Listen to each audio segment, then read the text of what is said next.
Buonasera e ben ritrovati con il TG Flash di New Sicilia, di seguito i titoli più importanti del pomeriggio. Elezioni di secondo livello in Sicilia, ora c'è la data, sono previste per domenica 27 aprile. L'esito decreterà i presidenti e i consiglieri dei liberi consorzi comunali di Agrigento, Caltanissetta, Enna, Ragusa, Siracusa e Trapani. Saranno eletti nell'occasione anche i componenti delle assemblee delle città metropolitane di Palermo, Catania e Messina. Triste primato per la Sicilia, è la regione in cui si paga la più alta tassa di Tari in Italia. Un paradosso se si pensa che uno dei problemi più segnalati nell'isola è proprio la costante presenza di rifiuti tra le strade cittadine. Secondo l'indagine condotta dalla UIL, Trapani e Siracusa sono tra le province più care.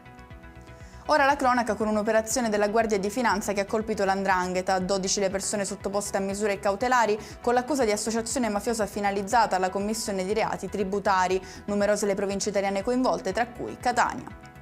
Aggiornamenti dal violento pestaggio a Lanzarote. Salvatore, il trentenne aggredito a fine gennaio davanti a un bar, si è svegliato dal coma. Tira un sospiro di sollievo la famiglia del giovane, originario di Favignana, in provincia di Trapani. Finalmente un po' di luce in fondo al tunnel, hanno commentato il padre e il fratello del ragazzo.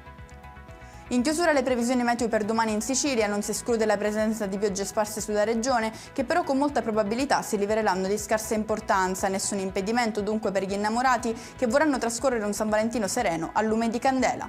E con questo è tutto, prossimo appuntamento domani alle 13:30. Grazie per averci seguito, buona serata.